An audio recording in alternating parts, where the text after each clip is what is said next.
रामायण, वो सीरियल जिसे देखने के लिए घरों में लोग कैद हो जाते थे। एक कर्फ्यू जैसी स्थिति हो जाया करती थी। ऐसा लगता था कि मानो हर कोई बस टेलीविजन से चिपक कर रहना चाहता है। जी हाँ, उस रामायण से जुड़े किस्से आज हम आपको बताएंगे और उससे जुड़ा सबसे दिलचस्प किस्सा आपको पता है क्या है? देखिए, रामायण को रामानंद सागर ने बनाया था। रामानंद सागर को करीब 2 साल तक सूचना प्रसारण मंत्रालय के चक्कर काटने पड़े थे रामायण को दूरदर्शन पर चलवाने के लिए। उन्होंने एक पायलट एपिसोड बनाया, उसे सरकारी अफसरों को दिखाया गया।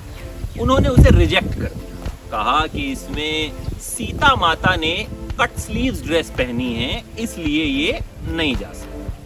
चलिए भाई, कोई बात नहीं। उन्होंने कुछ और भी बदलाव सुझाए, जिन्हें करने के बाद रामानंद सागर ने दूसरा पायलट एपिसोड उन्हें दिखाया। ये भी रिजेक्ट हो गया। कुछ कमियां निकाल दी गई कि भाई ये ठीक नहीं है, वो ठीक नहीं है। अब देखिए, पहला धार्मिक सीरियल टेलीविजन पर प्रसारित होना था, इसलिए सरकारी अधिकारी भी चाहते थे कि इसमें कहीं कोई ऐसी कमी ना रह जाए जिससे लोगों की धार्मिक भावनाएं आहत हो जाएं।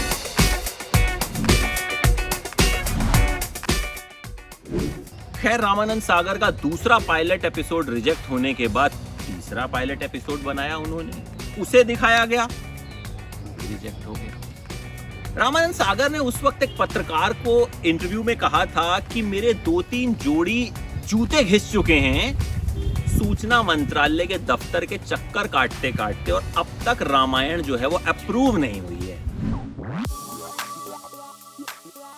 देखिए, रामानंद सागर जो थे उस वक्त बड़े फिल्म मेकर थे, कई अच्छी फिल्में उन्होंने बनाई। उनका कहना था कि इससे अच्छा तो मैं आंखें फिल्म का पार्ट 2 बना लेता, वो ही बन जाता।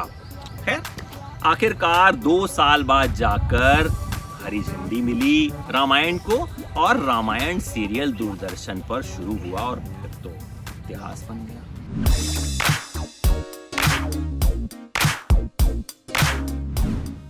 इसकी शूटिंग के दौरान के किस्से भी बेहद दिलचस्प हैं। हुआ ये कि रामानंद सागर को एक ऐसी लोकेशन चाहिए थी जहां पहाड़ हों, पेड़ पौधे हों, जिस तरह की लोकेशन आपने रामायण में देखी है। अब मुंबई में शूटिंग करना महंगा हुआ करता था, और रामायण में किरदार भी बहुत सारे थे, तो रामानंद सागर परेशान कि शूटिंग करें तो कहाँ करें। ऐसे में एक हरि भाई हुआ करते थे उस वक्त, उन्होंने रामानंद सागर को एक जगह सुझाई, उगरगांव, गुजरात के पास थी। तो रामानंद सागर गए, उन्हें पसंद आई, फाइनल हो गई, और वहां पर शूटिंग जो है शुरू कर दी गई। अब शूटिंग में कई बार कुछ सीन्स के लिए बहुत सारे एक्टर्स की जरूरत पड़ती थी। अब भाई, मुंबई होता तो कलाकार एक चुटकी में हाजिर हो जाते हैं। मुंबई में तो आपको पता है माया नगरी है, कलाकार हर तरह का वहां मिलता है, लेकिन मुंबई से काफी दूर था उगरगांव, वहां कहां से कलाकार लाएं। तो गांव-गांव में जाकर ऐलान किया जाता था कि भाई, रामायण की शूटिंग हो रही है, आप कोई किरदार निभाना चाहते हैं तो आ जाइए। तो गांव भर से लोग भर के आ जाते थे, उनके ऑडिशन लिए जाते थे और फिर उन्हें फाइनल कर लिया जाता था। इस तरह से शूटिंग होती थी। अब शूटिंग भी जो है ना, रात चला करती थी। रामानंद सागर को रात में शूटिंग करना जो है वो बहुत पसंद था, और सब कलाकार जो हैं वो भी बहुत कोऑपरेट किया करते थे। तो रामानंद सागर जब तक संतुष्ट नहीं होते थे, वो शूटिंग करते रहते थे, चाहे कितने भी बच जाए, और हर कलाकार जो है उन्हें कोऑपरेट करता था।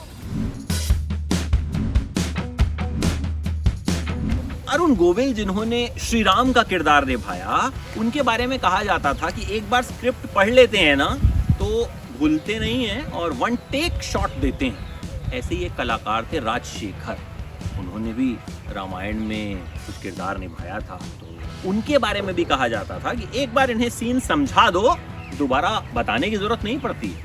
तो हुआ ये कि रामायण की शूटिंग खत्म हो गई। अचानक से अरुण गोविल और राजशेखर को बुलाया गया और बोला, आप तैयार हो जाइए। अरुण गोविल को कहा गया, आप तो श्री राम के गेटअप में तैयार हो जाइए, और राजशेखर से कहा गया कि भाई तुम गुप्तचर बन जाओ, और उन्हें 22 पन्ने की एक स्क्रिप्ट दे दी गई। सोचिए 22 पन्ने की स्क्रिप्ट, और बोला गया बस अभी शूट करना है, फट से पढ़ लो। तो अरुण गोविल और राजशेखर ने स्क्रिप्ट पढ़ी, एक ही बार में सीन शूट कर दिया। लेकिन फिर पूछा कि भाई शूटिंग तो खत्म हो गई, अब ये आप काहे का शूट करवा रहे हैं? तो रामानंद सागर ने उन्हें गले लगाया, उन दोनों को गले लगाया और कहा कि भाई मैंने बड़ी तारीफ सुनी थी कि तुम दोनों जो हो वन टेक आर्टिस्ट हो, तो मैं टेस्ट ले रहा था तुम लोगों का। हालांकि रामायण के दौरान जो है श्री राम की भूमिका अरुण गोविल निभा रहे थे, तो रामानंद सागर ने काफी देखा ही होगा उनका काम। लेकिन 22 पन्ने की स्क्रिप्ट देकर उन्होंने श्री राम का टेस्ट लिया कि श्री राम एक टेक में शूटिंग कर पाते हैं या नहीं। देखिए, श्री राम तो भगवान हैं, सबके संकट हरते हैं, लेकिन रामायण की शूटिंग के दौरान सीरियल के श्री राम के सामने भी आ गया एक संकट। एक ऐसा सीन जिसमें अरुण गोविल को समझ ही नहीं आया कि कैसे शूट करूं। सीन ये था कि राम वनवास में हैं, भरत उनके पास आते हैं और उन्हें अपने पिता दशरथ की मृत्यु की सूचना देते हैं। अरुण गोविल का कहना था कि ये सीन उनके लिए पूरी रामायण का सबसे मुश्किल सीन था। उन्हें उस वक्त समझ ही नहीं आया कि किस तरह का रिएक्शन दें, क्योंकि वो प्रभु श्री राम की भूमिका में थे। अब भगवान उदास तो हो नहीं सकते, दुखी तो हो नहीं सकते, लेकिन पिता की मृत्यु हुई है, तो किस तरह का भाव देना है, किस तरह का फेशियल एक्सप्रेशन देना है, ये उस वक्त अरुण गोविल के लिए बहुत मुश्किल साबित हुआ। लेकिन इस मुश्किल सीन को भी उन्होंने बहुत आसानी से कर दिया।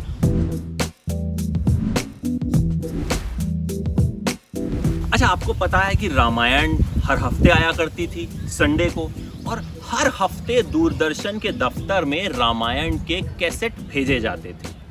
कई बार पता है क्या होता था, प्रसारण से आधा घंटा पहले ये कैसेट पहुंचती थी। भाई इतना बड़ा शो है, कैसेट तैयार करते करते समय लग जाता था। लेकिन प्रभु श्री राम की माया है कि कभी ऐसा नहीं हुआ कि वो कैसेट नहीं पहुंच पाई और रामायण टेलीकास्ट नहीं हो पाई। हर हफ्ते रामायण चलती थी और लोग पसंद करते थे।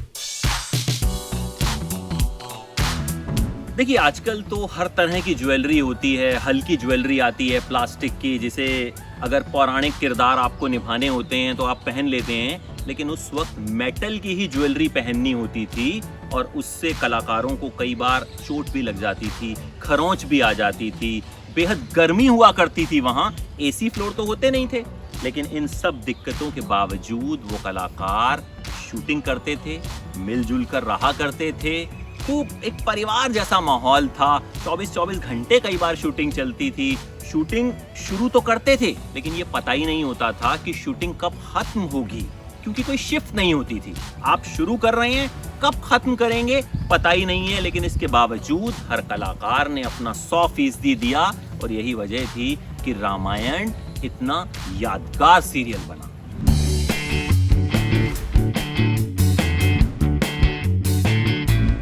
देखिए, रामायण के एक सीन से जुड़ी कहानी और भी बेहद दिलचस्प है।